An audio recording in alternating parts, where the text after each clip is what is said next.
Happy Wednesday. I almost said Friday. I don't know why. We've done almost every single one of these streams with guests on Wednesday, but I almost said Friday. So everyone knows how my week is going. Very excited to continue our data-driven sustainability conversation this week. We are certainly going to play off of the energy conversations that we have somehow walked into the past couple of weeks, but only because they're exceptionally interesting, and I think it will be exceptionally valuable for everyone, monetarily wise, as we continue to have these.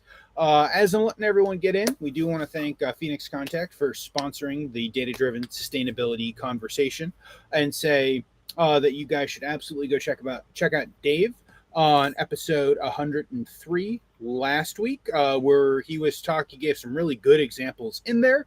And then beyond that, we will have a couple of folks from Phoenix Contact on next week. They are actually in charge of making the Phoenix Contact USA more sustainable, and they've done a bunch of great things. If you guys haven't been there, they've got solar panels and geothermal, and I'm not particularly sure how it works, but we are going to figure that out next week.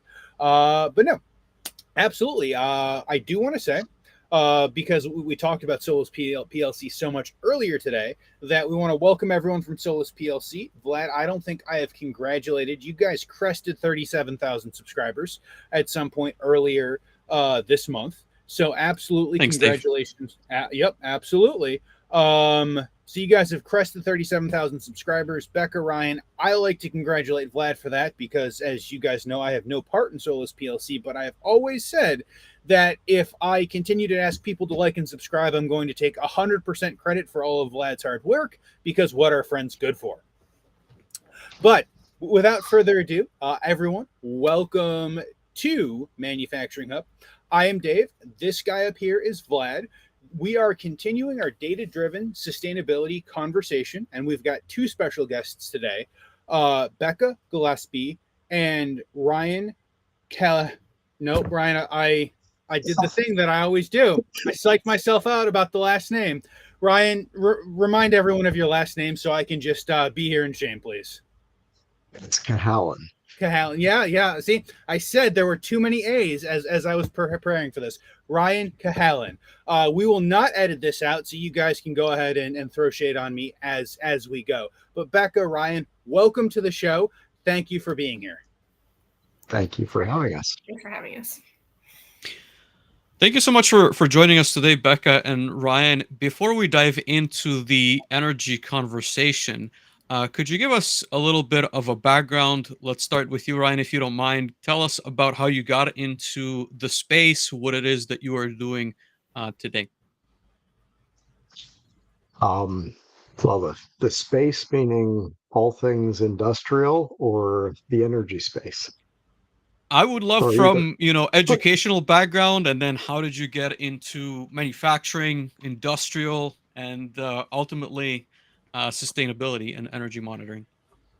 Okay, so I'm, I guess, a controls engineer by training. Went to Purdue, ended up with a master's at Case Western, working for Goodyear, and just been in and around plants for most of my life. I come from a Goodyear family. My dad worked at Goodyear for 38 years or 39 years or whatever it was.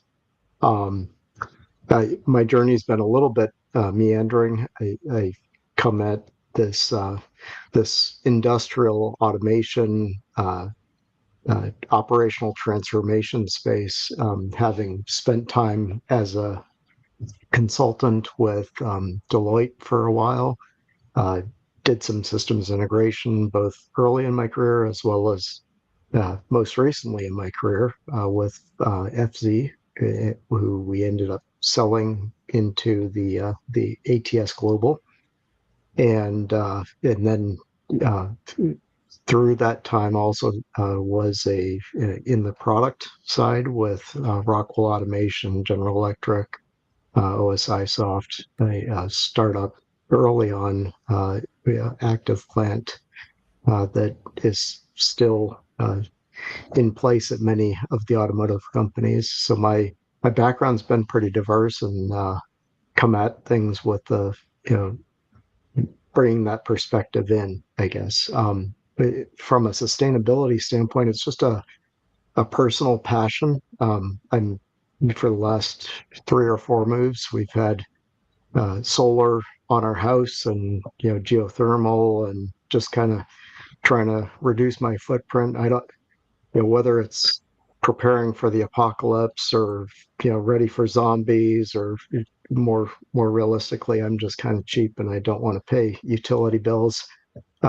So I'm interested and I want to do my part, and then it's fun from a kid's standpoint and otherwise to so um, and I think the technologies are finally within reach that there really isn't a good argument not to start to go down this journey, either individually or as a company. So, and I guess I live outside of Cleveland on the east side. There's not about 20 minutes that way is the city in civilization, and the 20 minutes that way is the Amish people. So it's kind of a fun place to live. Interesting. Interesting. I certainly have a lot of questions for you, Ryan. I really appreciate you joining us today. I think it's going to be a great conversation. But before I start asking you those, Becca, could you please introduce yourself as well? Great. Thanks, Vlad. Thanks, Ryan. So my name is Becca Gillespie. I am Mechanical and Aerospace Engineering trained originally. I went to work at NASA at first, and it's a really great place to work, great engineers, great engineering, great frameworks, and excellent, just excellent people all around. NASA was a wonderful place to work. It didn't, the actual problems I felt I was solving didn't touch on what I felt was the problem of the generation, which is around sustainability. And it felt like I was solving a problem of maybe a previous generation. So that's what led me to get into the energy space. So I first went to grad school, public policy and energy policy, and worked at FERC. And I worked in a startup at battery energy storage. And for those who don't know, that's sort of something that we used to never have batteries on the grid. Then over the past 10 years, they kind of have become more and more popular and common on the grid. And it's a technology that's important for the integration of renewable energy in the long run. So it plays a partnering role to bring renewables online. There I actually I wore multiple hats, as one does in a startup, and there's where I also got my first taste of the industrial engineering, and I set up their OSI soft PI system and kind of dashboards and analytics, and tried to take people's brains and turn them into formulas to the extent possible there. That was after that, I moved to the electric utility space and worked in the innovation department there. So that was Duquesne Light in Pittsburgh, Pennsylvania. But then I recently joined Energy Systems Network, which is what brought me here today. And we do all sorts of energy projects for the state of Indiana, or related to the state of Indiana, but it's expanding across the nation. And we, in particular, I started there in January. I've been working on the Energy Insights project there, which is an Industry 4.0 tool that helps people understand their energy use and make changes for the better. So that's the quick background. Awesome. And so I guess to paint a better picture of what it is that you do inside of Insight, so you work with manufacturers from A to Z, right? So you help them understand what their needs or challenges might be. Then you sort of set up a platform. Again, I'll ask you a few questions on that allows them to monitor the data which is related to their energy usage and ultimately guide them through the steps necessary to execute projects that would reduce their energy footprint. Could you maybe walk us through what that looks like, or what's the general steps maybe of the process? Great. Yeah, thanks, Vlad. So we've been working with our MVP product, which is a technology stack that is a data pipeline bringing data all the way from the current transducers, that's the sensor, against the largest loads typically in a plant or facility, and sometimes against the main meter. It's actually measuring the metered load at the main feed, all the way data collection, massaging, piping it up to the cloud, all the way through to an analytics platform in the AWS cloud. So that has been our MVP. And from a technical perspective, you got it exactly right. It's a full data stack. It's the energy monitoring and analysis in a box that brings it from soup to nuts. And that has been deployed in a few cases, and we're starting to expand the program now and explore the possibilities for growing the program as well. From a programmatic perspective, we like to work with integrators that help people bring, like you just said, find those use cases, find those nuts they need to crack from an energy and sustainability and money savings often is the driver, frankly, perspective, and help massage that in the analytics platform to bring to fruition and give those insights that help them make decisions or changes that bring it to fruition. So those are, to some degree still bespoke. One of the goals of the program is to be catering to the needs of small to medium manufacturers, which means that we are trying to some degree standardize not just the technology stack, but the ways in which the data is analyzed and looked at. But I won't pretend that we have the magic elixir yet, where we can just like zap at your data and zoink, out comes some energy insights. So there still is some bit of a partnership between the companies and the integrators to, like you said, work through and figure out which nuts need to be cracked and what insights can be gleaned from that data. But that's essentially it. Yes, you had it right. Awesome. I think that makes a lot of sense. And Ryan, if I can ask you, I guess you come in both on the technical and, as I understood, operational side. You certainly have an extensive portfolio of experience. What what is your part in the process? So I first started working with Energy Insights as an integrator, and after we had sold our business, I've gone off. We founded Axiom, which has a group of us that are trying to bring transformation mostly to the mid-market and smaller manufacturers. And but I had the pleasure of working with the Energy Insights program as one of the early integrators, early adopters, trying to carry this solution that they had developed into the marketplace. And I was fortunate enough to stay plugged in, and as they were looking at going from kind of an early program to how do we scale it, how do we really take it and affect change in a much broader way, I was asked to help advise and help provide the insight from an integration standpoint, but also from a customer standpoint in terms of how this solution and how this program and approach that they were using could be broadened and could be extended in a way that really made it something that made a difference quickly. And so it's just I've been really fortunate in my journey, and I've recently been given the good fortune of working with Becca on the program and the team, and kind of get to tie this world that I've come from, which is industrial, and my personal passion, which is sustainability, into two of the same things. So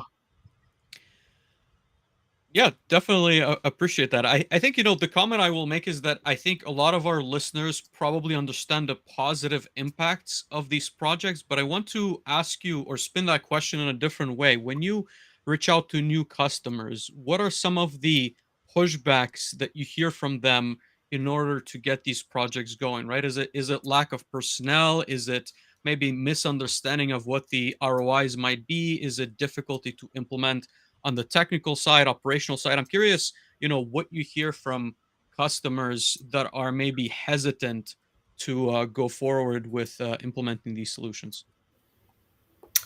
Yeah, I mean, I think you hit on, I'd say, two of the big ones. all the above. Yeah, which are that people lack maybe the time to implement some of these solutions, and then not understanding the ROI. The time one is we just have to work and hope to find eventually someone who can make the time for this. The ROI, part of the reason Energy Insights is grant funded and is a grant program at this point is because we know that that story is hard to tell sometimes, and we know they need a little a win maybe before they make a big investment. And so that grant and pilot program is meant to provide that win to help them make future investments. And the platform, I should say, is kind of over-engineered. So even though it does take these current transducers and measure them and off you go, there's extra space for them to this can be their stepping stone into all sorts of Industry 4.0 and reading all of their machine data and all of these things. So this is a little over-engineered. So it's meant to be a scalable product that they can add to in the future. And that's meant to answer the ROI question. I think a third one that you didn't really hit on, but is maybe I've heard a few times among those in the pilot program as I've reached out to them is kind of the busyness of the space or difficulty deciding which like new trinket or gadget is the right new trinket or gadget to go after. Which of these, somebody was saying they got some accelerometers from another pilot program and they just blinked them on all of their machines. And then it didn't work out because the nearby machines were reading as on. And then someone said they, get these, they have another ignition system running on a parallel platform. And you hear these sort of kind of confusion of the marketplace and misunderstanding of where to start. Again, we're trying to help by making the list of what we offer short and making our MVP easy to understand, but it's still going to exist because they're still going to have other people talking to them, other vendors in their trying to come in and sell them different things. And I often give this personal example. I have on my iPhone, I have a folder of 9 apps dedicated to smart home, right? Like my robot vacuum doesn't talk to my Christmas lights that turn on their own. I get it. They're kind of overwhelmed. They don't want too many systems. They have all these subscriptions to all these different things. And if that happens to me, I imagine, it happens to a lot of people in the business world as well. So that's a personal side note, but you can see how it ties in. There's all these gadgets coming out, and sometimes people feel overwhelmed by the choices and what's going to make the most sense for them in the future. But Ryan, do you have any others you want to add? Yeah, I guess the one that I would throw in the mix is while energy is a priority for everyone, I think it's one of the fundamental costs that every business operates against. It often is not the priority. So when you're thinking about the top 3 to 5 things that resource constrained businesses, especially small and mid-sized businesses that don't necessarily have a dedicated team that's thinking about Industry 4.0 or thinking about sustainability, it may just not be prioritized. It doesn't mean that they don't care. It doesn't mean that they don't want to go down the path, but it's something that you can easily kind of kick the can on and or do a spot improvement, realize a bunch of savings, and then shift gears and go focus on whatever the issue of the day is. So what I think is interesting about this program in particular and the way that they've structured it is it's a bit of a Trojan horse. The energy and energy savings obviously is a focus, but everything that they do is tying into production in some way. And so the data, the insights that you can get, of course, you're going to find ways to reduce your costs or be more efficient or just get better visibility. But you're very likely going to start to be able to use that data across functions and see how does my production impact that, or how does my, how I had my people deployed impact that, or is it a smart signal that's actually telling me something about my process that I might not have realized. So this I think is always been the case where data is concerned. Like everyone thinks, everyone will say data is the new oil, or data's, you gotta have data to run your business or whatever. But when it comes down to like making the ROI case, it's often very specific, very focused. You've got to justify against hard numbers.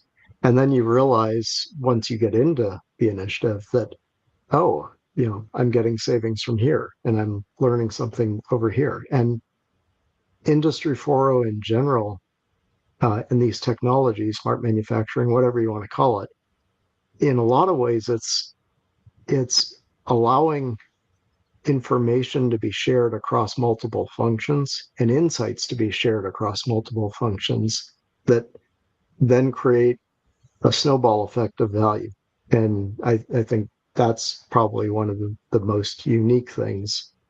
And also one of the things that people should consider as they're looking at the prioritization list and saying, okay, that's number 5 or 10 or whatever it might be.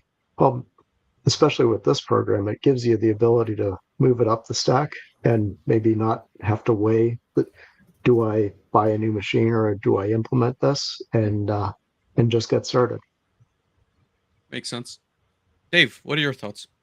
I have, to quote you, Vlad, I have many thoughts and many questions. But before I get to those, I do want to throw out that we as Manufacturing Hub are doing a live build this coming Monday, the 27th. So if you guys are watching this live or on replay, where we're building basically from scratch an energy monitoring solution, not all that different than what Energy Insights has. And our goal is to focus less necessarily on the hardware or technology stack and more so on if we can go do it mostly live on the internet in about 90 minutes, there are very few reasons why people shouldn't be going through the process of doing energy monitoring yourselves.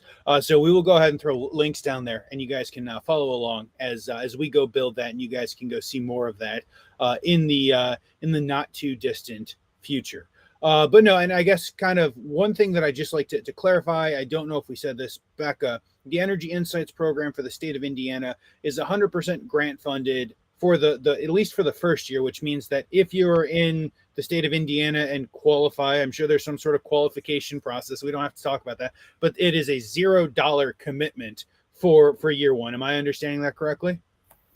Yeah, it's a $0 outlay commitment, but I guess that's what I was getting to my very, very beginning. There is some in-kind, expectation that the manufacturer would have to be engaged and help figure out the problems to solve and understand the equipment and the monitoring and the data points.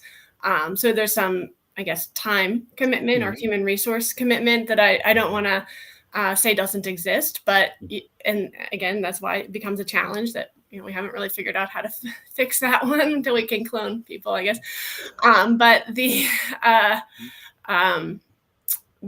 money should be covered by the state of Indiana, so it's really nice for them to try something new and pilot something without that risk. Absolutely. I have, not with the state of Indiana, but with other states, worked through kind of matching grant funding, and it becomes easier to go do some of that project work with matching grant funding. If we take away the pain that it takes to go to get that matching grant funding, and sometimes, I guess in my experience, it could be 6 months of going through the process before you come to the final outcome. So absolutely happy to hear that. Excited to hear about what you guys are doing. I will say that when Arlen Nipper came on, and now's the time where we should hopefully timestamp Arlen's podcast number, which I don't remember off the top of my head. I think it was 60 something, where Arlen came on and we had the conversation around episode 67, Arlen Nipper, where we had the conversation around what Cirrus Link is doing. And I think he mentioned, I don't think that this was fully live, but I know that they were working towards this. And so I think that it's very interesting to hear where this is going. I guess I know that this is kind of early. Have you guys had any kind of interesting use cases or success cases around that with people kind of taking this and either saving money or leveraging this technology to go to the next level in their Industry 4.0 kind of roadmaps? Yeah, I mean, I'd say in general, it's a bit on the early side. I think most of the initial use cases people have found have ended up not being right around energy, but rather Okay. around preventative maintenance or predictive of failure, sort of signals they found using the AI machine learning part of the program, which is sort of the last piece in that long leg of the data pipeline, where it's in a tool, and then there's an AI ML consultancy that helps people figure out what's going next. And they found predictive maintenance use cases, and in some cases they've been able to sort of, to some degree, understand their loads and understand their peaks better and make adjustments accordingly. So one really early case was a sort of startup sequencing where the peak load was caused by all of the VFDs of the HVAC system being turned on at the same time. And the peak is one of the main reasons why your electric bill is what it is, usually, not in all cases, I guess. So check your rates.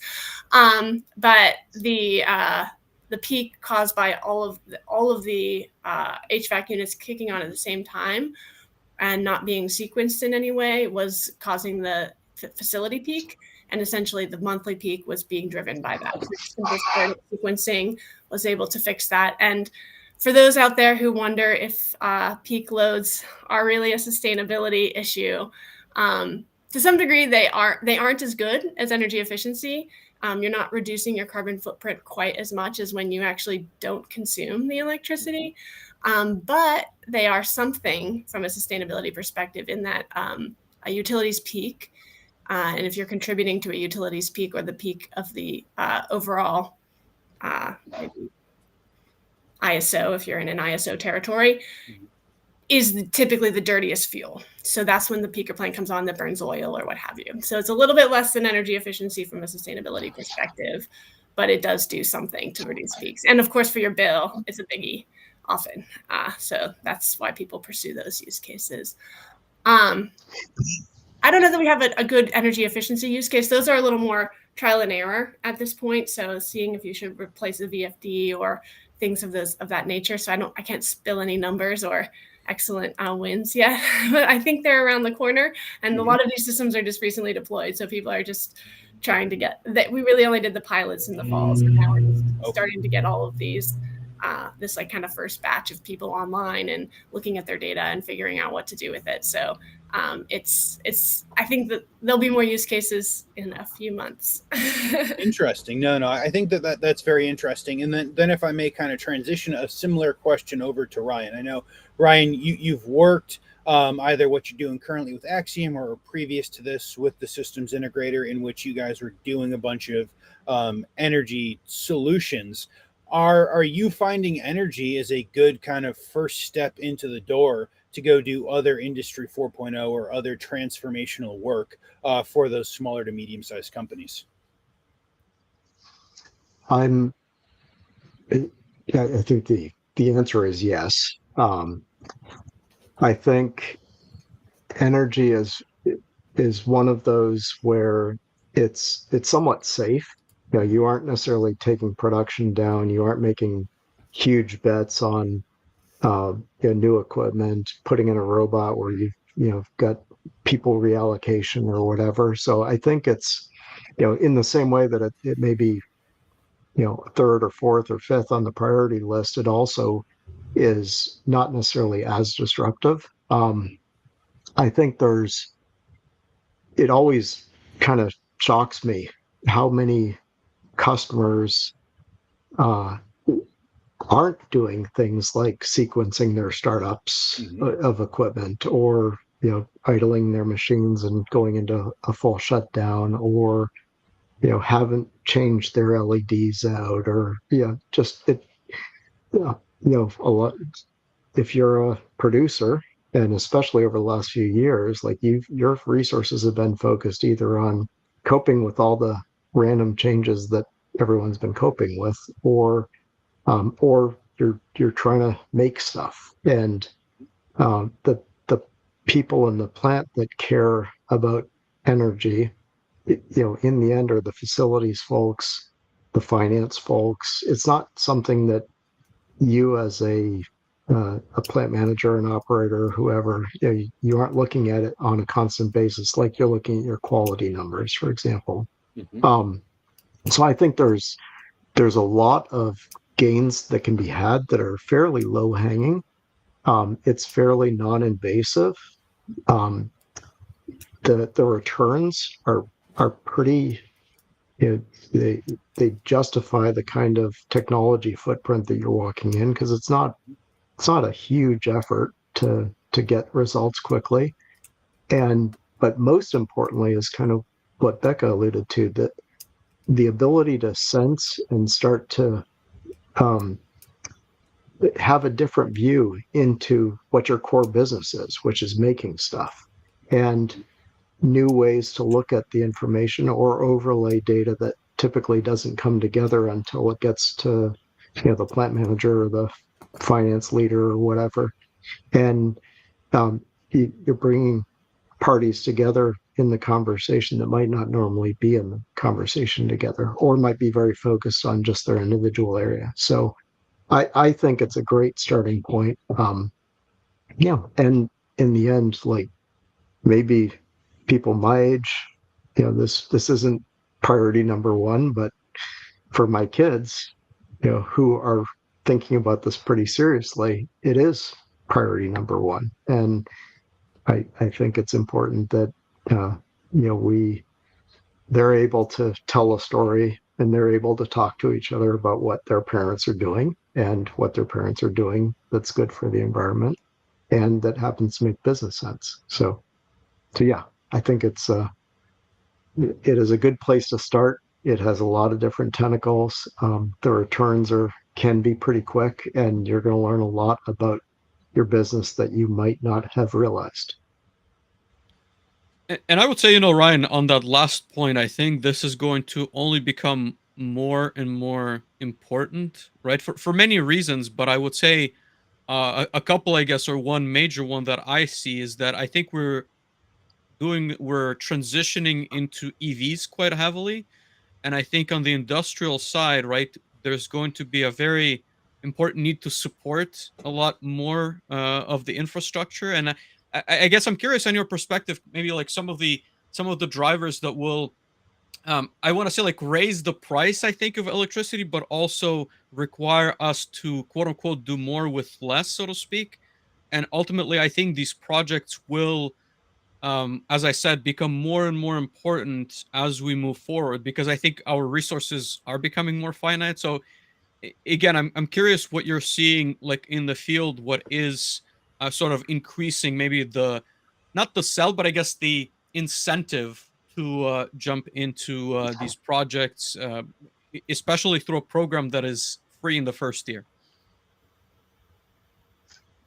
I think there's been incentives available, and the cost versus the benefit equation just hasn't quite hit that crossover point where all of a sudden it is becoming a priority. I think there, as legislation evolves, as we collectively have to make changes, that where that crossover point will continue to adjust, as just awareness that this is a place where you can get savings and really make an impact on your business, period, whether or not it has anything to do with sustainability.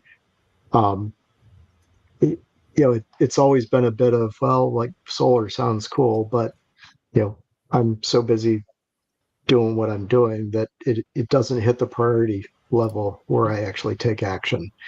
But again, I was looking at Google the other day, looking up a restaurant or something, trying to find a meeting place, and it just dawned on me because I was zooming over a fairly populated area. There's some light industrial, there's some warehouses, there's some restaurants and other stuff, and it just blew me away to look at that and think every one of the rooftops could be covered in solar. Every one of the rooftops could be employing or utilizing technology that would help reduce the footprint, help reduce the cost. And not one, as I zoomed around on, was solar actually in the equation anywhere. And maybe that's Midwest. I happen to be looking at Cleveland, Ohio. Shame on you, Cleveland businesses. But there was I just think that the opportunity is there, and the price point, the entry point, the skill set, uh, all of those things are starting to triangulate towards the ability to actually take action. And I think whether we're there yet, whether the EV and electrification change is going to get us there, or whether just all the right pieces are falling into place at the right time. I would say we are well past the point where people should be doing something. I'll take a little different answer to that if you find out like the way other side. It's not that long ago, only 3 months ago, I was working at an electric utility, so I see these things also from the perspective of the utility. And actually, utilities are also trying. I don't want to oversell Energy Insights, so I will be really clear. Like, Energy Insights does not communicate with the utilities in which you are located at this time. But I think you're right, Vlad. That's part of the vision. That's part of the future, that there's that interactive play where when all of the cars are charging in a certain neighborhood, and when as utilities get smarter as well at like reading their that's what we call the meters, the AMI meters, reading those and knowing when that's going to overload, as they get smarter at that and then sending the signal back to those manufacturers, there's so many efficiencies to be gained by like not needing to, we can electrify without upgrading our infrastructure, essentially. So I'm going to get off my utility bandwagon for a little bit. There is a vision, there is a future, and that is that, and that is in his money, what you said too. Like, can they pass on those costs? Can they pass on those incentives? And can they pass on those savings to customers in a way that incentivizes that manufacturer or person to act in the best interest of the utility? And so that's like the innovation of the utilities right now, is not just in digitization and understanding that side, but in innovative pricing models that will start to be able to pass those on. It's called like non-wires. Like, don't build the wires, instead make something that is, it's like a non-wires alternative. So like a battery is a non-wires, but like you turning off your factory is also a non-wires, and you could get paid for that. Or a demand response is similar, but the words are all very weird there. Anyway, but a totally different tact. But yes, I agree. We can do it really efficiently, and it's about communicating with utilities and them digitizing and innovative pricing models from the utilities, and then bringing that to the manufacturers in the future. Right now, Energy Insights does not have any direct communication with the utility, so I don't want to oversell that, but it is a vision out there.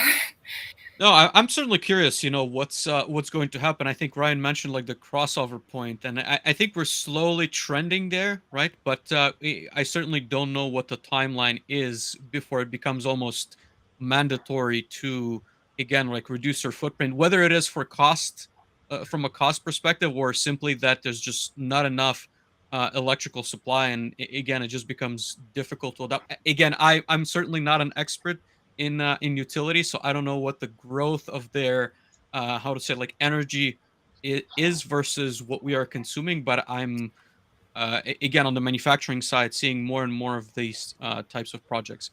If I can, Ryan, you made a very interesting point. So you mentioned that you were surprised to see that there aren't more projects. You mentioned, the sequencing start of machinery, and I'm certainly aware, because I've seen a lot of how to say it, ambiguous designs, I want to say, on the electrical side that would lend themselves to opportunity for cost savings.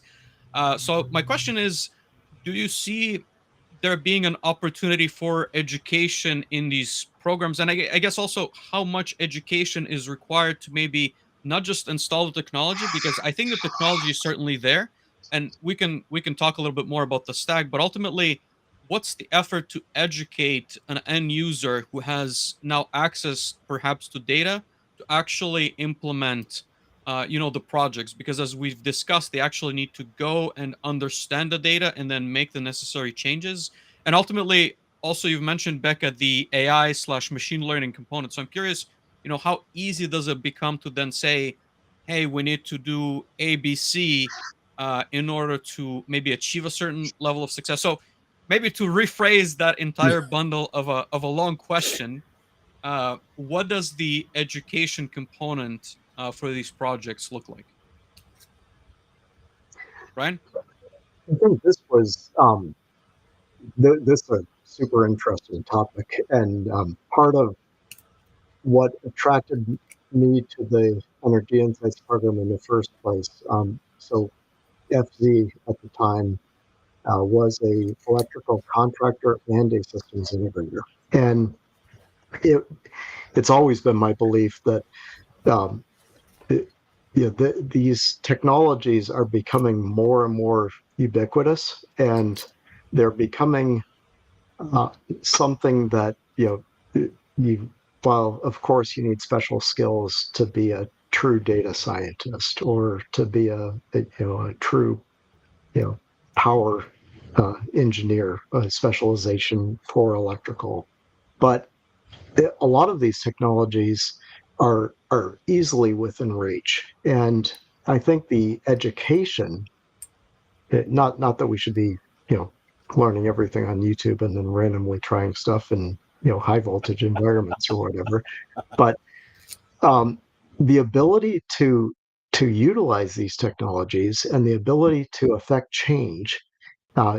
positive change in your operations, it no longer requires the PhD, no longer requires someone who's deep into power systems. No longer, you're always going to be more effective. But for us at the time at FC, part of what was so interesting about this was, every time we roll a truck and there's electricians going out into the field, if this could have been in their toolkit, if this was just standard, like their regular meter, well, if they see an opportunity to bolt the system in and it just lights up and you can start to analyze information, it puts the ability to affect change into the hands of so many more people. It's no longer just the skilled, like, super duper process engineer that understands the pi system and how to get the data from all these different places. You get this information in the hands of everyone, and I think a lot of that education is out there in a lot of these new formats. I didn't learn how to do solar and how to wire up my house in a way that allowed me to go green, go renewable, go off grid. All of that didn't come from the education I got at Purdue. That actually just came from watching YouTube videos and discovering things not only on how to do it, but also how to do it efficiently, and the lessons learned that others who had walked down this journey had started to uncover. So I think it's that democratization, that community practice, and that's also part of what's so exciting about the Energy Insights program is they're working, sometimes on a lot of different problems, but it's education through the community and the ability to share best practices, the ability to ask, hey, I'm seeing something over here. Does anyone else see this thing, in the same way that I see it? Or, just, I didn't even think to go look over there. So I think there's, formal education, but I think these tool sets are becoming that much more approachable, and they're putting the ability into the hands of a lot of different people that might not have been part of the conversation, and creating intersections that knowledge is going to continue to build just because of that. So but yeah, I would say education is critical, and education can come from a lot of different places, and don't overlook the fact that you can learn a lot. Becca, what are your thoughts? So I'm kind of really aligned with Ryan here. Education is the key to success here, but also maybe one of the more difficult aspects of what's coming next. So the technology isn't, new. It's not that we invented a new box. It's putting pieces together, trying to make them one product enough that they could be easily absorbed and by someone who maybe isn't an expert. But yeah, we have to figure out how to upscale people appropriately, whether it makes them smart buyers or whether it makes them smart users and not developers, but developing insights from a product. We have to make both of those paths available to people, and we have to make it easy for them to follow those paths, or we have to make the product kind of right sized such that they can follow those paths where they're at, essentially. So yeah, I think education is going to be the key. And I agree. And yes, basically the next step will be creating these communities of practice. And probably there will be some insights about the shape of a load curve of a compressor of brand X among a community of practice a few times before the AIML has its insights about the shape of a load curve of a typical. And I don't think that that AIML is not capable of that. Of course it is, if we could get all that data together. But it's probably going to be a few human times that happens before we see it happening in the AIML side. But yeah, ultimately, the end of the story is, how do we make a product that's easy enough that the education isn't too hard? How do we educate people to interface and interact with that? And what can we give back to the machines to say, like, you guys can figure this out. It's boring to look at this shape curve and I don't want to do it anymore.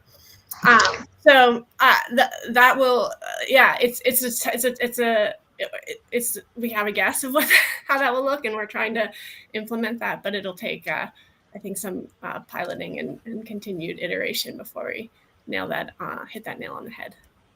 I think it's going to be really interesting, right? I think you've mentioned a couple of, I want to say, like, use cases, but ultimately, I think there's a lot of opportunities with that data from even like an OEM standpoint, right? Once they see that machinery being deployed, how it's being used by the end user, they can also optimize for different parameters of that machinery. I think there's a lot of, I want to say, importance to that data, and I'm certainly interested in seeing how it all plays out, because I know our industry hasn't been necessarily the best at sort of making that a little bit open, but I certainly think that there's a way to build that ecosystem so that it's a win-win for everybody, so to speak. But I guess I don't have those answers either. I know that there's going to be, I think, a lot of changes in how we do things with Industry 4.0, but there's certainly a lot of opportunity in that as well. Dave, what are your thoughts? I wish more people were talking about load curves. To Becca's last comment, I think load curves. I wish more people were like aware of what they were and then monitoring our usage and consumption in comparison to load curves, because I've seen huge energy and sustainability initiatives, millions of dollars a day in some large cases, based upon a couple of percentages. So I wish more people were cognizant of that. I do want to ask what we are looking at perhaps on tipping points of people making the moves into putting solar on the top of their factories. But first, we have some people to thank. And so we want to thank Phoenix Contact for sponsoring this theme and this episode. And today we want to talk about the All-Electric Society and how the All-Electric Society is revolutionizing how businesses operate by bringing the power of industrial automation to the world. Phoenix Contact is constantly innovating reliable and cost-effective products to streamline production processes and cost efficiency. With AES, businesses can take advantage of high-speed automated production lines and more efficient energy management systems, which can drastically reduce overhead costs and improve overall productivity. Our solutions also enable businesses to better meet customer demands and keep up with the competition. The All-Electric Society is transforming businesses and driving the future of automation. Open control platforms such as PLC Next technology combine the two worlds of information technology IT and operational technology OT and promise a future of data-driven responsibility. PLC Next can access machine analytics remotely and securely, making your business more sustainable. Whether viewed remotely through the cloud dashboards or on-prem at the machine HMI, PLC Next can also help you find insights that can make your factory more eco-friendly and efficient. Unlock a sustainable future with data-driven insights. Harness your existing analytics to elevate your business and propel your plant into the future with secure, safe, and sustainable remote access and monitoring. Transform data into actionable insights and maximize your data for better decisions and eco efficiency. Go ahead and check out phoenixcontact.com and check out the All Electric Society with that. If you're interested in this, last episode 103 with Dave Eifert, Dave had a fantastic example of how they used these very same and in many cases German sounding names of things in order to drive huge actionable results. So thanks again to Phoenix Contact for sponsoring this theme. Having said that, I want to kind of back up a bit to Ryan's comment about solar panels. I think very early on, one of the first times Ryan and I were talking, I think we were talking about living off the grid and RVing and all of these other things that if you've ever talked to me, you've probably heard me bring up, maybe once or twice, at least in and amongst my travels. And then I saw Ryan was deploying a whole bunch of solar on the roof of your barn last month or within the last month or thereabouts with some of your kids on a cold, rainy day in Ohio, which is just winter and spring. So I guess from my perspective, I think that solar is a very interesting proposition, right? Like especially along both coasts, out in California on the West Coast and down in Florida, we see lots of people with solar on their roofs. Many times it was either mandated by new build regulations or it was basically super inexpensive or free with a variety of grants. Having said that, I think lots of that is we put solar onto roofs. We don't tie it into the house in any way. We just kind of, for lack of a better phrase, dump it back on the grid in order to feed more power into the grid.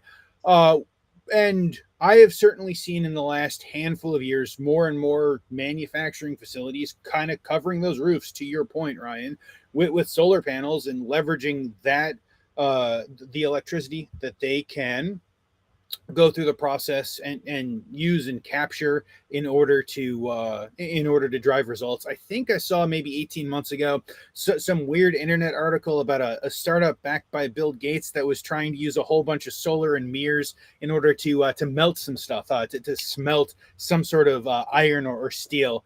I haven't seen anything beyond the fact that allegedly Bill Gates invested a bunch of money in that. So having given us that setup, Ryan, Becca, I'd love your thoughts to hear. At some point, are we going to see more industrial organizations leverage more sustainable power opportunities, solar, geothermal, wind? And if so, when do you see that happening?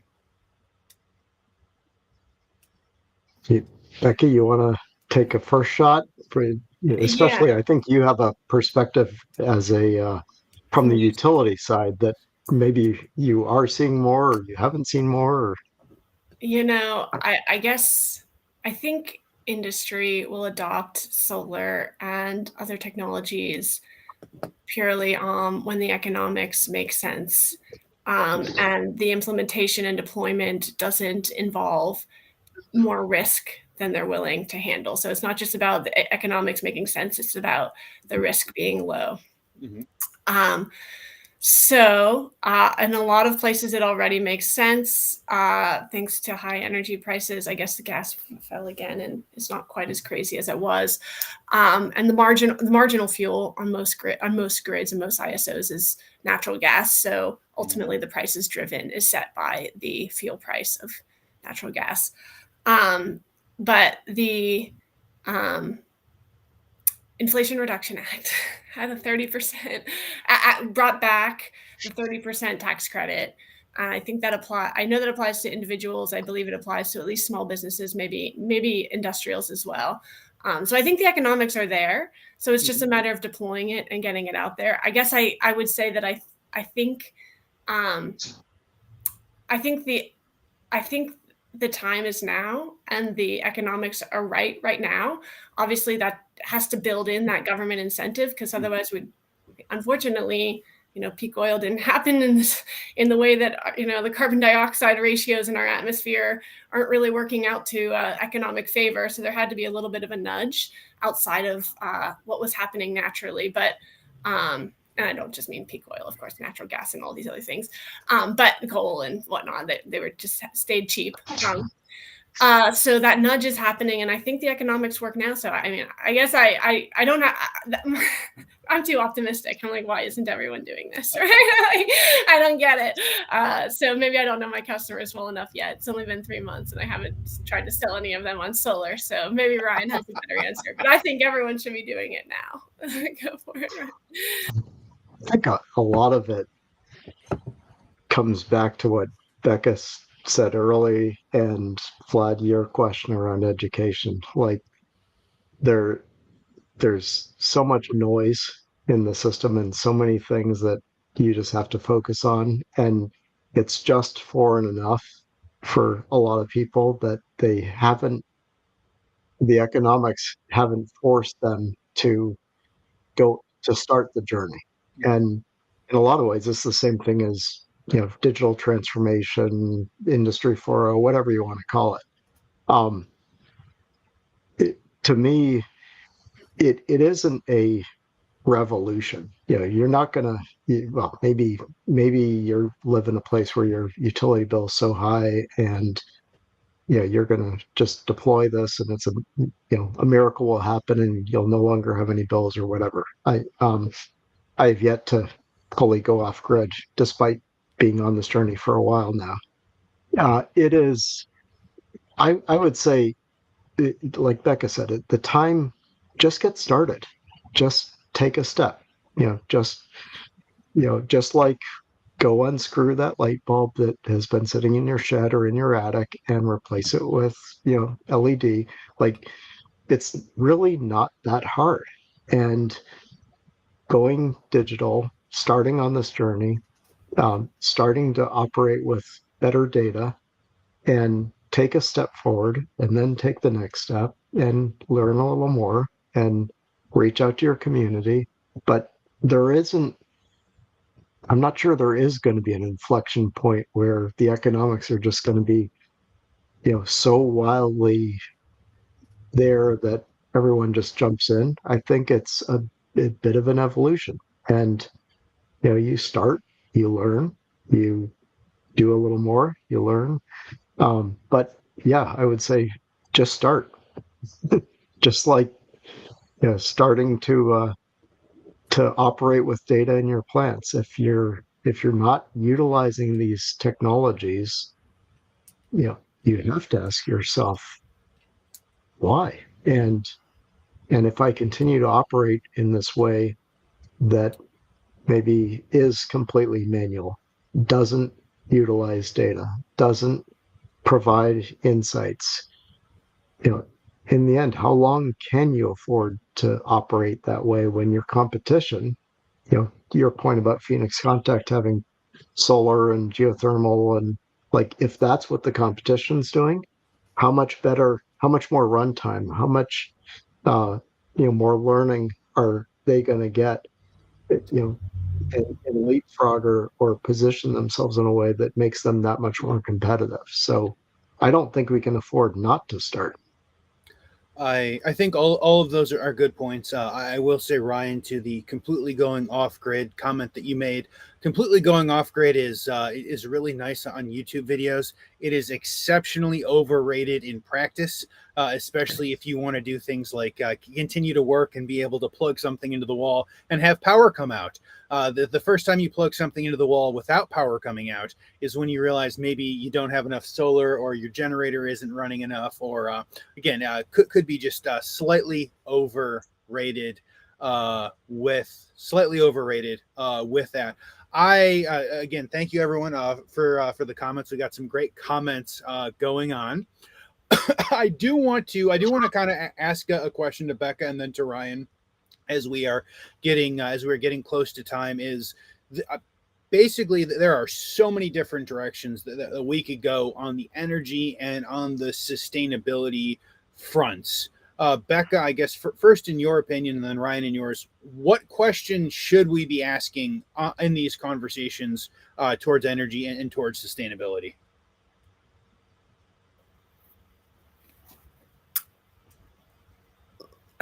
I'm gonna ask a question to your question about which question to ask. No, I'll resist the urge to do that. Thank you. I'll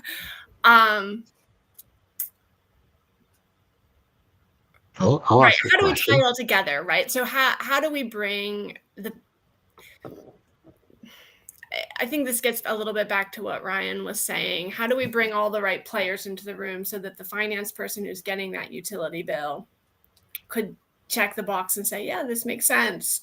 And, the person running the machines can be like, yes, I can agree with this. Actually, the inverter will help our power quality in the local facility. And, oh yeah, I looked at like how it will impact, the operations times. I guess, how do you get all of the people talking about this topic in communicating with one another so that it doesn't just fall by the wayside? Because I guess I was painting the optimistic picture of, the economics work, but I was like by sense, by percentage, by like it breaks even. Yes, it works. So you still have to take the risk, and you still have to get in the room and talk about it. So sometimes it breaks even, sometimes you win by sense, sometimes you win by more. But you have to get and then you ultimately, like, how do we get people motivated to take action when it's not a big economic driver? Would be what I would ask. If I could, go ahead, Ryan. Go ahead. One of the questions I would ask, and this is more to the practitioners, all the controls engineers and PLC coders, and people who are preaching transformation. Are you putting into practice this? Are the economics wildly successful? I'm not sure. But have I learned things on this journey? Yes. Does it feel good that this entire conversation, I'm running on solar. It's a cloudy day here in Ohio. The lights are still on, and it's not costing me anything to be having this conversation with you.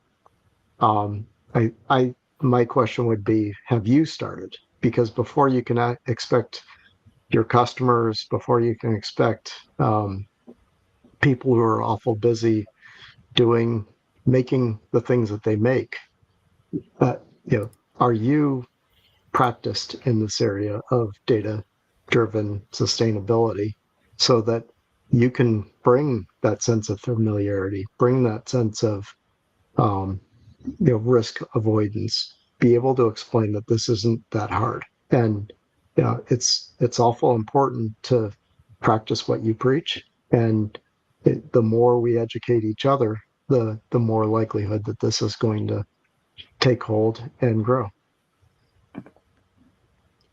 No, thank you both. I know I put both of you a bit on the spot, but I think both of those are really important questions to ask. We certainly painted and continue to paint a very positive picture of energy sustainability, and let's go monitor our energy, and let's go take those results to use less energy, be it on startup or be it on peak demand or be it on power factor, be it kind of on any of things. It was very positive. And then I think that these are all very good, realistic questions of how do we get the decision makers in the room and the people whom we need to actually do the work in the room. And then to Ryan's point of, if we're going to go talk and preach about this, are we practicing what we preach? Vlad, what are your thoughts? Are you going to go fill the house with solar panels next week?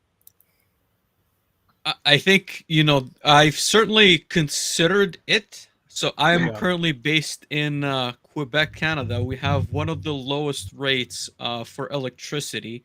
And so for me, we have not reached that breaking point yet. I think, if I'm not mistaken, the last time I calculated the payback period here, it's roughly 30, 40 years. So it's a bit difficult for me to make that switch. But certainly if I was in California, I know it's a lot more common. So I think there it wouldn't even be a question. So I think it definitely needs to be taken into consideration, right? You need to be working with your utility. And certainly, Becca, understands what it takes to understand your bill first of all, and then see like what opportunities are available. But if I ask a question like on that side when it comes to manufacturers, I'm curious about maybe the typical rollout or what you would normally recommend going into a facility. And I think I come with a how to say it, like with a place that I've seen some of these projects be a little bit more challenging where someone wants to monitor absolutely everything, right? And so they certainly get very excited about the ability to siphon out the data of every machine, every line, every single MCC bucket, and so it very quickly becomes overwhelming, both from a cost perspective, but I want to say from like a technology perspective as well. So I'm curious to understand if the first step might be to monitor, let's say, your grid um, inlet, then maybe you monitor different departments. Then I'm curious about the steps that you would guide a normal manufacturer through so that they don't get overwhelmed with the possibility, because I certainly think you can go down the path of, hey, here's a 3-year long project where we're going to pull in all the data possible, and like I said, it's just going to be maybe too difficult for them. Yeah, we do hear that a lot. I think people want to see all of the data. I'm kind of that personality type, so it can be hard to stick to a pilot or try something new. Like I want to see it all Yep. overbuild before I've really tried it out sometimes. But so I think the main feed is one thing we recommend. The biggest draws of power is another area we recommend. And then or if there's repeatable lines and you have that personality type where you want to see the whole thing, you can do one of your repeatable like units. So you can benchmark one against the other, right? Or well, one against I guess I'm saying pilot with one, so you can see the whole thing. Okay. That's it. But you're right. If you're trying to benchmark across, I guess you could do all of one type of machine as well. I mean, it does depend on what your goals are, and ours are not. We don't always have the like what would solar do for you question come to us. Mostly it's around energy efficiency and peak demand charge savings, but the getting the multiple of the same would be really helpful for energy efficiency. The multiple of the same machine would be helpful for energy efficiency, for sure. And then sort of one of a single line would be more helpful for demand charge mitigation, or sure, we haven't used this application, but a great one would be like what would solar do for you? But yeah, the main feed is also one of the main ones we suggest that people get so they can start to understand their demand charge, because honestly, a lot of times it's just a matter of knowing that it's happening, that your peak is happening, and then walking around and seeing what's working and what's on and what's not. And is someone doing something crazy that they could do at 8 a.m. instead of 2 p.m. on the hottest day of July, for example, whatever. So sometimes that's all. The main feed is important for just understanding things, even though you may not be able to incrementally say like, "Ooh, that's that machine and it's on and it's producing this part and it knows and it's this material," and you might not have all of the data. The main feed can help you get the big picture of what's going on. So that's what we mostly recommend. But it's customer driven. We let them decide what they want to study, and they could pick whichever they want. So that's an option. I would say that when we think about like the Energy Insights program, that this isn't a 12-month implementation or a 3-month implementation. This is intended to be a system that you drop in, you turn on, and you're getting data within a week. It can be more or less complex, if you can't get into, put your meters in or whatever. But all going right, you register, you go through the intake process. There's some conversations. You make sure you're ready, and that happens, and you're starting to get insights within a very short period of time. And from those, and as you said, coming in with your main feed, coming in on some key pay points within your operations, you then can make a decision on where to take it next. So I just thought it was important to, this isn't a spec writing process and putting it out to RFP, and like, you're gonna see value pretty quickly. Absolutely. And I think that we need more solutions like that. And anyone who has listened to me get on my soapbox about that would know that is my belief, is that we need more solutions of you plug it in, and within a week or a handful of weeks, you are seeing value and immediate actions with that. No, this has been fantastic. And I put Becca on the hot seat last time, so I'm gonna put Ryan on the hot seat this time. Ryan, you know that I always like to have fun and ask people to predict the future, right? So, and I feel like we've talked about a bunch of different things. I feel like we've talked about energy, we've talked about solar, we've talked about somehow getting all of these disparate groups together to finally agree upon something, which is more of like a minor miracle than easily actionable opportunities. So, having said that, what do you think that the future is going to hold with these energy and other programs? I think we're just going to see more and more of this happening. I think it's, in a way, it's a little like what's unfolded within people's homes. 10 years ago, you might have had a smart light switch. You might have, if you're a little bit of a geek like I am, you probably had a little more. But now all of a sudden you've got Alexa, you've got, Google, you've got, 27 different intelligent devices. If you go in and actually look at all your connections to the internet, it's a bit scary to see what's all connecting.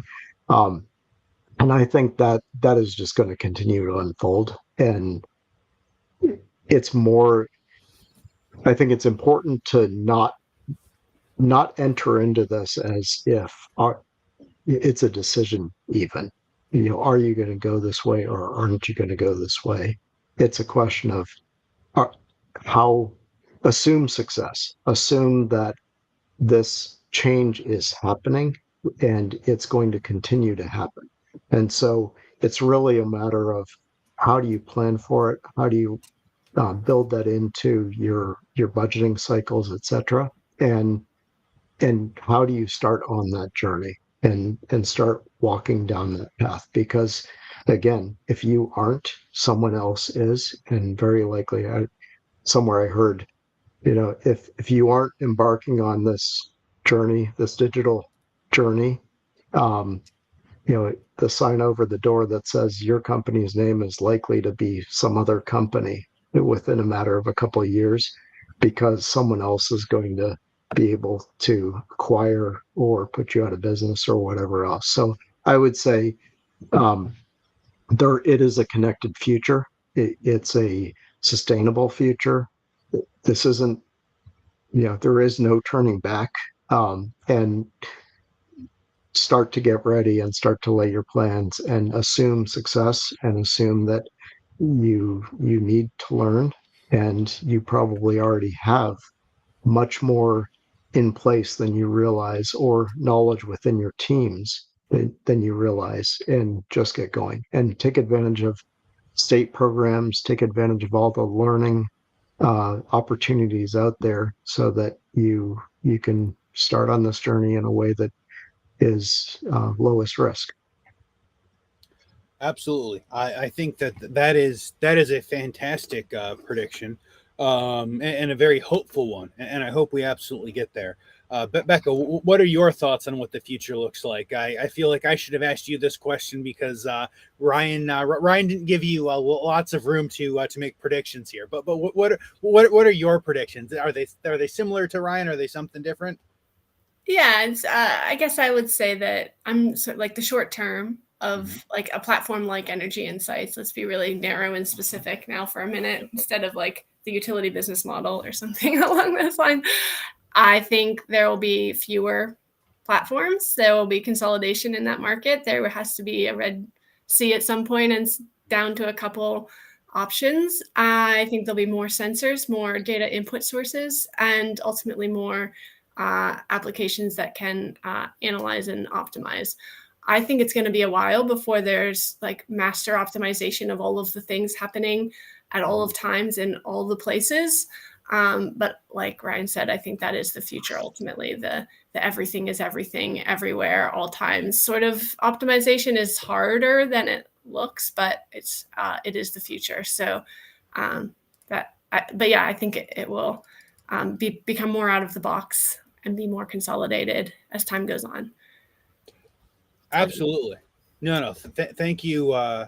Thank you very much for that. I think that in the very short term, we're going to see lots of consolidation on these platforms and everything else in the next, I don't know, 24 to 36 months. I think we will see, especially a lot of venture-backed startups fade away if they don't have a bunch of good adoption. And it will be interesting, and hopefully it will be a boon because it gives fewer options. And sometimes I have found the hardest part about working with manufacturers as end users is there are too many options. And when there are too many options, you get analysis paralysis because I could do it 1,000 different ways.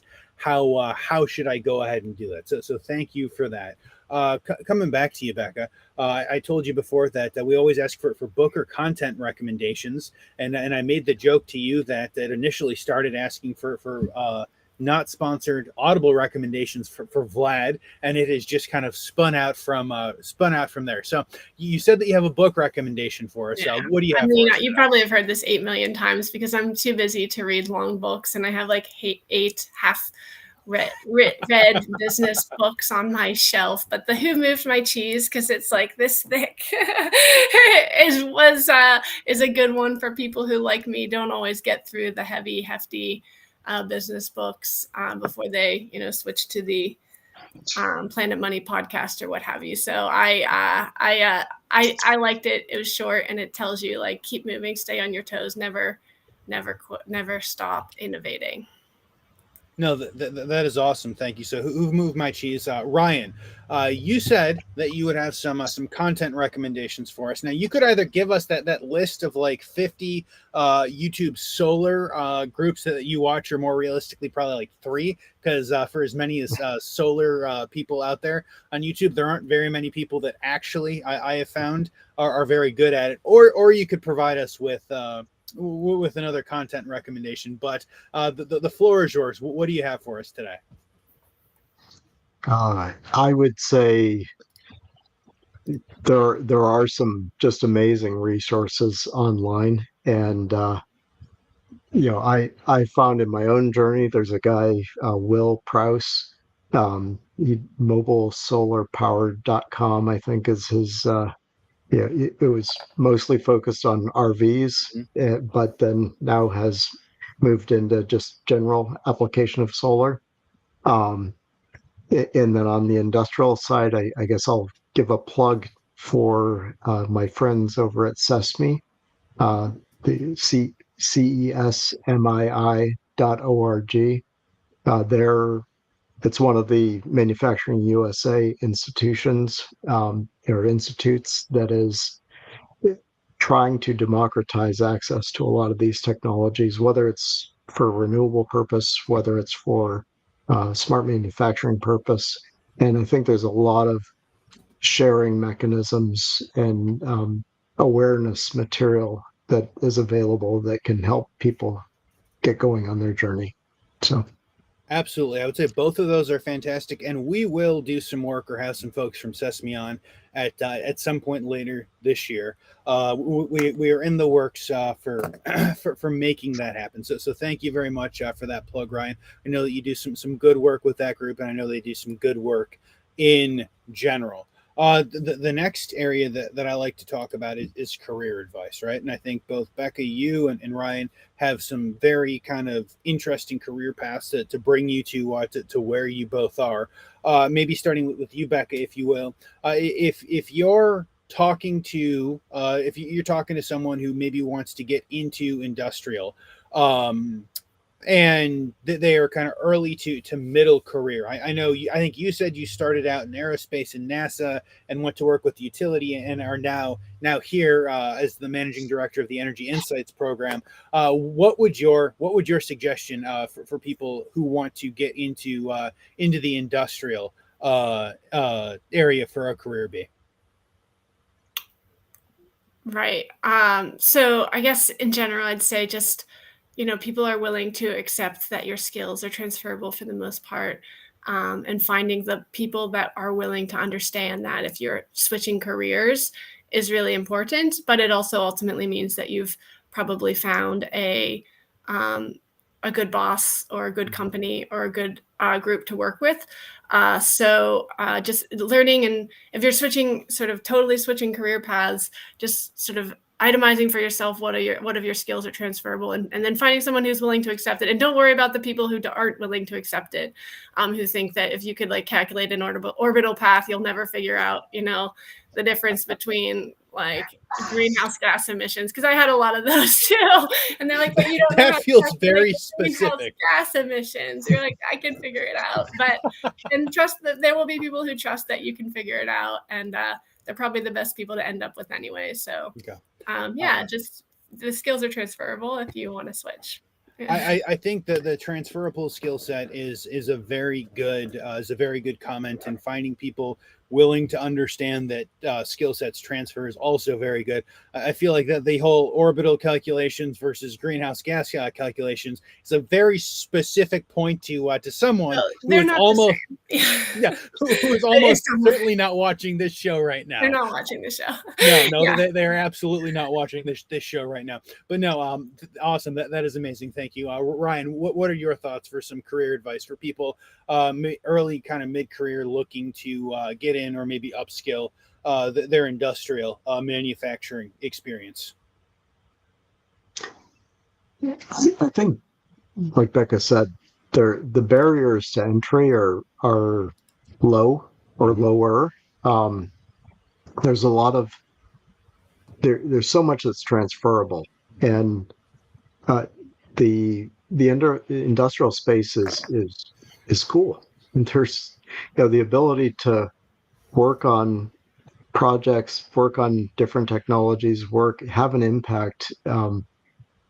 Fortunately or unfortunately, there's a huge need for improvement in so many different areas, and the opportunity to make a difference is so high. As far as where you start, I think this time that we are living in right now is the tools are so much more accessible. And if I were starting on this journey today, being an electrician, being a mechanic,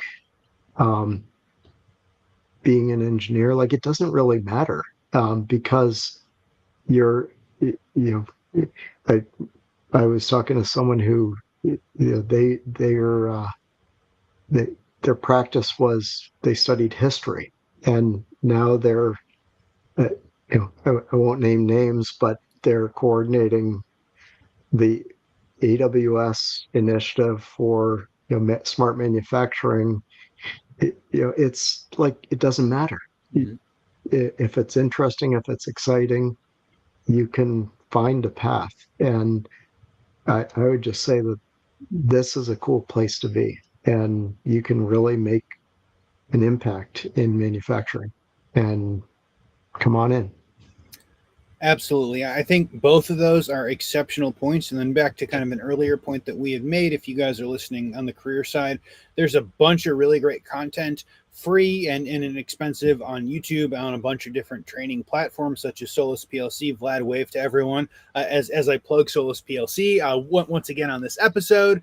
But no, there are a bunch of great training platforms out there. And if you have the ability and willingness to learn and show that you want to learn and have the aptitude to do it, especially online self-taught material, your ability to learn virtually anything is nearly limitless with that. So those are all absolutely fantastic. And then the last question for you guys is who should reach out? Kind of how can our listeners help you? And Becca, if we can go back to you to lead us off one more time, kind of in open floor for you. How can our listeners help you in the initiatives and everything that you are looking to do? Great, thanks, Dave. So I know always we're looking for partners who are sort of partners in crime as we develop and roll out this pilot and we grow this product and we grow this this tool. And so in the end of the day, it's the customers that really matter. So I don't know how many customers may be listening now, but if you're willing to take that journey with us and you are an Indiana company, manufacturer in particular, small to medium manufacturer in particular, that would be great. We want enthusiastic people who want to take this journey and help us develop, but also help you in the end so we can make a better product. And then for the rest of the ecosystem, we're open to learning from others. We want to be collaborative. We want to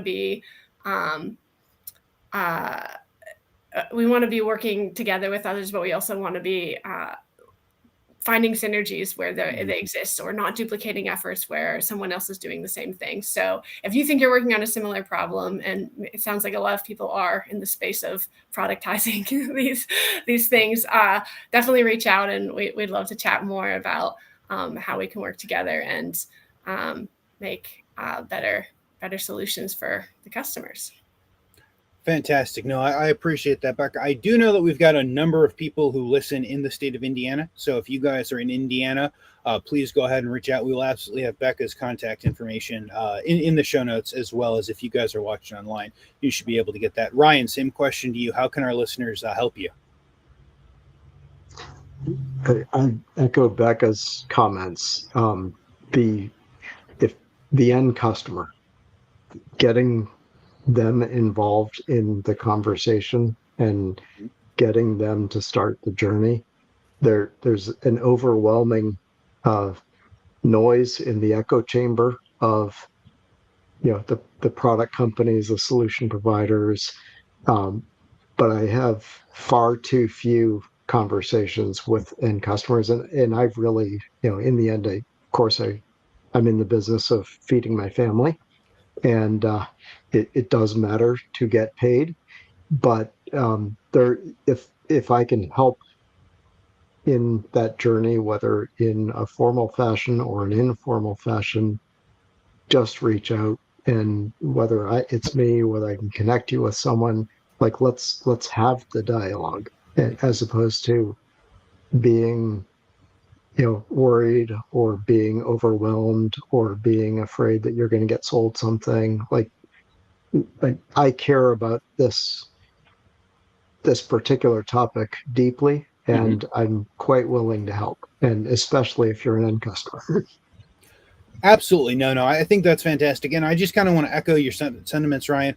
I feel like we, as maybe practitioners, but certainly as technologists and folks who are super passionate about this, right? Like many times it can just be like in internet echo chamber. Sometimes we're talking, we're designing all of these amazing things, and Becca's got 9 different apps for all of her smart connectivity things, and she's like, hey, wouldn't it be great if we could put a 10th app to control all of these 9 apps, and it'll work 85% of the time, and then 15% of the time I'll have to go remember what's the correct end app. Like lots of times as technologists and practitioners, we are kind of an echo chamber, and sometimes, I'm not saying anyone in this conversation, but sometimes people forget that the groups that we are trying to help at the end of the day are mostly out there struggling to keep the line going, to fill cases of whatever they're making or pallets of whatever they're making, so that they can keep the lights on and also feed their families.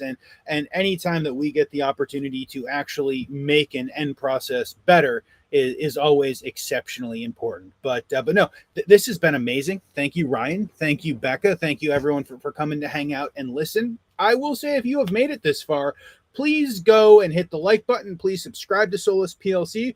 Please follow myself, Manufacturing Hub, Ryan and Becca and Vlad. We should have all of the contact informations together. And especially if you guys are in manufacturing in the state of Indiana, I want to throw out the very interesting program that Becca is doing. Very infrequently do we get people to come on that the net cash output of year 1 is 0, right? I feel like it's a very enticing proposition. And then if you guys are listening on podcast format, please go ahead and hit the follow button. Please rate us 5 stars on all of those platforms. Again, I have found that if I remember to ask people more people do those things, and all of our numbers continue to go up, especially on the podcast side. But again, thank you everyone for coming to spend time with us. It has been super fun. We will continue the data-driven sustainability conversation next Wednesday, the 29th. But if you're listening now, come catch us live doing our live energy monitoring build Monday, the 27th. Until next time, we'll see everyone soon. Thank you. Bye-bye. Thank you so much. Thank you, Becca.